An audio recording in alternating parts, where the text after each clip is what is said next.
अस्सलाम वालेकुम students, welcome to chemistry सीखो D and F block element की ये 11th वीडियो है। और इस वीडियो में हम लोग स्टार्ट करेंगे एक कंपाउंड के बारे में स्टडी करना जिसका नाम है पोटेशियम डाइक्रोमेट। या अगर हम बात करें इसके केमिकल फार्मूला की तो इसका केमिकल फार्मूला होता है K2Cr2O7। ये एक बड़ा ही इंपॉर्टेंट कंपाउंड होता है, इंपॉर्टेंट केमिकल होता है जो कि एज एन ऑक्सीडेंट यूज़ किया जाता है। ठीक है, ध्यान दीजिएगा इस बात को, एज एन ऑक्सीडेंट इसका इस्तेमाल किया जाता है ताकि हम इसमें और रिएक्शंस करा सकें। और बहुत सारे कंपाउंड्स होते हैं जिनको इनको प्रिपेयर करने में हेल्प करता है। इसके अलावा लेदर इंडस्ट्रीज़ वगैरह में भी इसका यूज़ किया जाता है ताकि टैनिंग वगैरह प्रोसेस की जा सके। ठीक है, तो इस वीडियो में हम लोग इसको देखेंगे, डिस्कस करेंगे। तो इस वीडियो को आप एंड तक देखिएगा ताकि आपको सारी बातें समझ में आ सकें। साथ ही साथ आप नोट्स भी बनाते चलिएगा क्योंकि ये टॉपिक काफ़ी ज़्यादा इंपॉर्टेंट पॉइंट्स को नोट करने वाला ही होगा। ठीक है, तो चलिए शुरू करते हैं। पोटेशियम डाइक्रोमेट K2Cr2O7, इसकी बात करें इसके सबसे सिंपलेस्ट फॉर्म में तो इसका मोलर मास जो होता है 294 पॉइंट समथिंग होता है, लेकिन 294 ग्राम पर मोल हम इसको मान लेते हैं। ठीक है, क्या यूज़ है? एज एन ऑक्सीडेंट इसका इस्तेमाल किया जाता है, एजो कंपाउंड्स बनाने के लिए इस्तेमाल किया जाता है। ठीक, जो इम्पॉर्टेंट हमारे सिलेबस में है वो उसको हम लोग पहले देखते हैं, वो है हमारा प्रिपरेशन। इसका प्रिपरेशन कैसे किया जाता है, इससे क्वेश्चंस भी आ सकते हैं। और प्रीवियस ईयर में अगर आप देखें तो कहीं ना कहीं से कुछ क्वेश्चन ज़रूर पूछे हुए हैं कि K2Cr2O7 को बनाया कैसे जाता है। तो K2Cr2O7 को बनाने के लिए हम लोग इस्तेमाल करते हैं क्रोमाइट ओर का।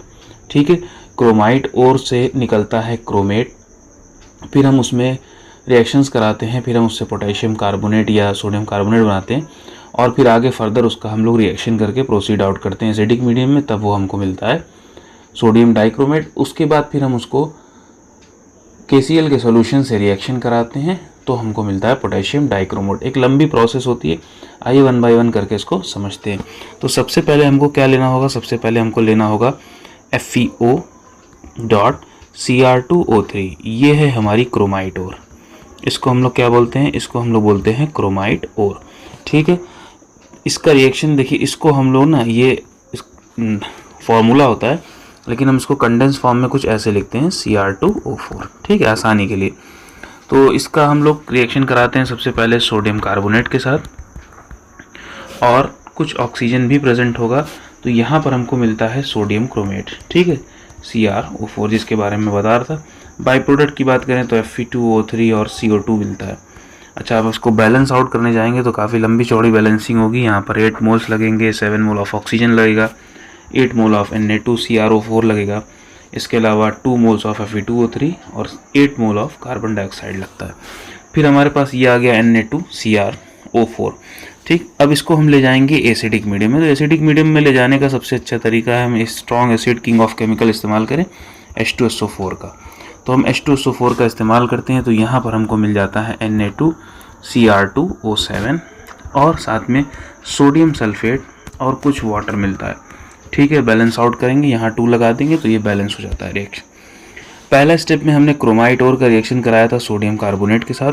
दूसरे स्टेप में हम जो सोडियम क्रोमेट बना है उसका रिएक्शन हम करा रहे हैं सल्फ्यूरिक एसिड के साथ। अब इसके बाद हम लोग क्या करेंगे? अब हम लोग इसमें प्रिपरेशन करेंगे, थोड़ा सा और इस रिएक्शन को आगे प्रोसीड करेंगे क्योंकि हमको K2Cr2O7 बनाना है। तो हम यहाँ Na2Cr2O7 का रिएक्शन KCl से करा देंगे पोटेशियम क्लोराइड के साथ। तो यहाँ पर क्योंकि पोटेशियम ज़्यादा रिएक्टिव है तो इसको डिस्प्लेस कर देगा। दैट मीन्स कि यहाँ पर हमको क्या मिल जाएगा? K2Cr2O7 और साथ में by product 2 form of NaCl। इसको यहाँ पे ऐसे बैलेंस कर देते हैं तो ये बन गया हमारा पोटेशियम डाइक्रोमेट। ठीक है, इस तरह से 3 स्टेप में इसको बनाया जाता है। इसको याद कर लीजिए, बड़ा ही इंपॉर्टेंट है ये रिएक्शन। फिर से एक बार मैं रिपीट करता हूँ। सबसे पहले क्रोमाइट ओर का रिएक्शन सोडियम कार्बोनेट के साथ, उसके बाद फिर सोडियम क्रोमेट बनेगा जिसको हम H2SO4 से रिएक्शन करेंगे, देन उसके बाद हम लोग KCl से डिस्प्लेसमेंट रिएक्शन करा लेंगे। ठीक है, तो यहाँ पर हमको मिल जाएगा पोटेशियम डाइक्रोमेट। ठीक है, अब बारी आती है क्रोमेट और डाइक्रोमेट में क्या डिफरेंस है। तो देखिए, क्रोमियम जो होता है वो क्रोमेट और डाइक्रोमेट में सेम ऑक्सीडेशन स्टेट शो करता है, बस थोड़ा सा स्ट्रक्चरल डिफरेंस होता है। ठीक है ना, जैसे अगर सिर्फ क्रोमेट होगा तो सिर्फ क्रोमेट का स्ट्रक्चर हम देखें तो कुछ हमको ऐसे देखने को मिलता है, कुछ इस शेप का। ठीक है, टेट्राहेड्रल जैसा होता है।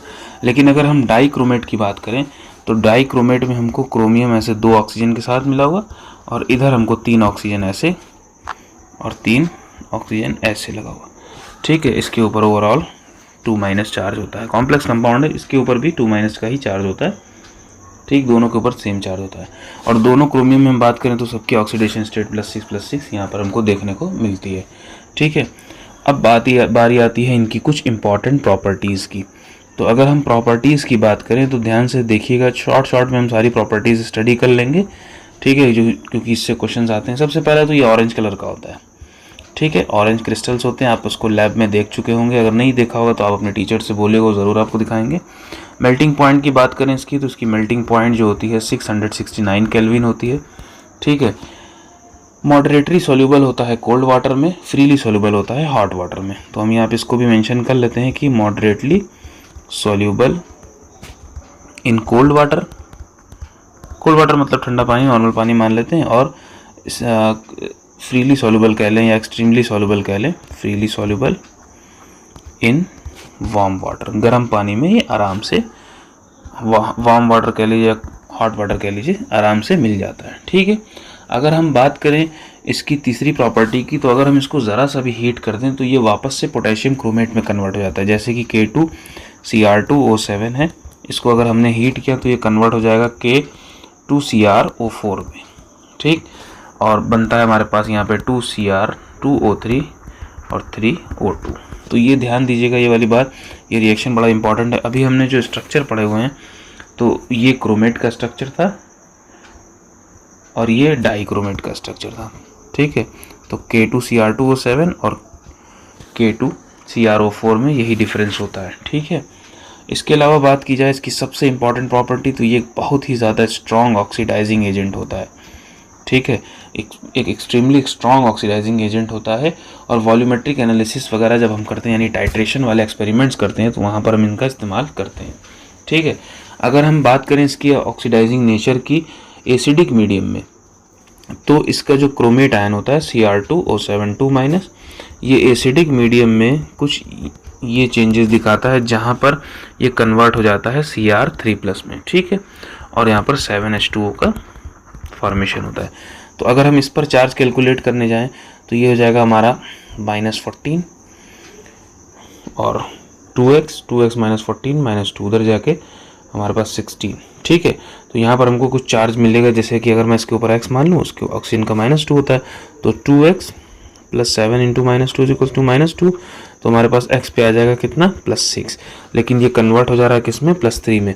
तो हमको क्या याद रखना है कि जब ऑक्सीडाइजिंग नेचर इसका जो है एसिडिक मीडियम में, ऑक्सीडाइजिंग नेचर एसिडिक मीडियम में क्या होता है, ऑक्सीडाइजिंग नेचर एसिडिक मीडियम में हमको ये दिखाई देता है कि ये +6 से कहाँ चला जा रहा है, +3 पर। ये +6 से कन्वर्ट हो गया किसमें, +3 पर।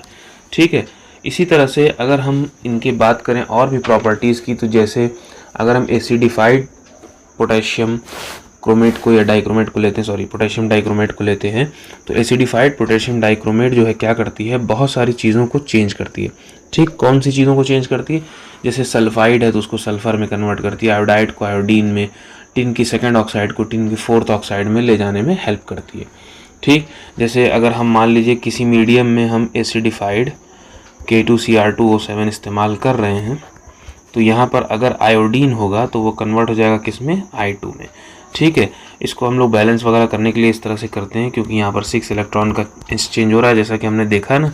उसी तरह से अगर हम बात करें टिन की यानी स्टेनस की, तो यहाँ पर हमको 3SN4+ देखने को मिलेगा, क्योंकि हमने जनरल रिएक्शन में देखा 6 इलेक्ट्रॉन निकल रहे, तो इस 6 इलेक्ट्रॉन का ख्याल रखते हुए। इसी तरह अगर हाइड्रोजन सल्फाइड है तो यहाँ पे तो पहले 6 इलेक्ट्रॉन ही होगा, उसके बाद हाइड्रोजन और सल्फर। ठीक है, तो यहाँ पर हाइड्रोजन को बैलेंस करना है तो 6H+ रखना पड़ेगा, तो यहाँ पे हमको इसको 3 करना पड़ेगा। ठीक है, तो ये इस तरह से होता है। तो आयोडीन्स जो है, आयोडाइड जो है आयोडीन में कन्वर्ट हो रही है, आयोडाइड था आयोडीन में कन्वर्ट हो रहा है, जो Sn का 2+ वो 4 में कन्वर्ट हो रहा है। इसी तरह सल्फर जो है सल्फाइड जो है सल्फर में कन्वर्ट हो रही है। तरह आयरन का भी एक केस आता है कि अगर हम Fe2+ लें और इसके प्रेजेंस में कराएं रिएक्शन, किसी भी चीज़ का रिएक्शन कराएं, तो ये Fe3+ में कन्वर्ट हो जाता है और 6 इलेक्ट्रॉन रिलीज होते हैं। बैलेंस करेंगे तो यहाँ 3 और 6 है। ठीक है, तो हमको यहाँ पर 6 चाहिए होगा और ये भी 6 चाहिए होगा, तभी 6 इलेक्ट्रॉन्स निकलेंगे। ठीक, तो इस तरह से हम लोग उसको बैलेंस आउट कर सकते हैं।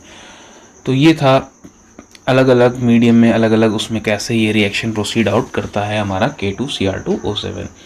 अगर हम बात करें पूरे इसके आयनिक रिएक्शन को देखने के लिए, जैसे एग्जांपल ले लेते हैं, ठीक है, कि ये क्या कहना चाह रहा है, ये जो रिएक्शन है ये क्या कहना चाह रहा है। तो बेसिकली अगर हमको ओवरऑल रिएक्शन देखना होगा तो ओवरऑल रिएक्शन में हमने क्या नोटिस किया कि जो Cr2O7 2 माइनस, ठीक है, ये +6 से कन्वर्ट हो रहा है किसमें, Cr3+ में।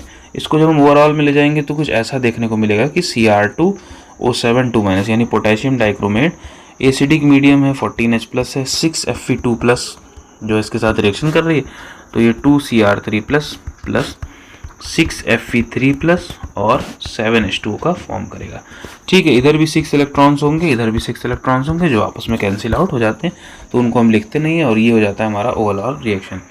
तो बेसिकली जो है हमारा पोटेशियम डाइक्रोमेट ये सामने वाले को ऑक्सीडाइज करने में हेल्प करता है, एक स्ट्रॉन्ग ऑक्सीडाइजिंग एजेंट होता है। उसका ये 4 एग्जाम्पल हमने लिया कि जो आयोडाइड्स हैं वो आयोडीन में कन्वर्ट हो रही हैं, जो टिन की हमारी सेकंड ऑक्साइड है वो टिन की 4th ऑक्साइड में कन्वर्ट हो रही है, सल्फाइड से हम देख रहे हैं कि सल्फर में जा रहा है, और आयरन से हम देख रहे हैं Fe2+ से यानी कि फेरस से देख रहे हैं फेरिक में जा रहा है। तो ये सारी प्रॉपर्टीज़ हमारा पोटेशियम डाइक्रोमेट शो करता है। इस छोटी सी वीडियो में हमने सारी चीज़ें कंक्लूड करने की कोशिश की है, कि उम्मीद करते हैं आपको सारी बातें अब समझ में आई होंगी। अभी भी कोई डाउट या क्वेश्चन है तो आप कमेंट सेक्शन का ज़रूर यूज़ कर सकते हैं। Thank you.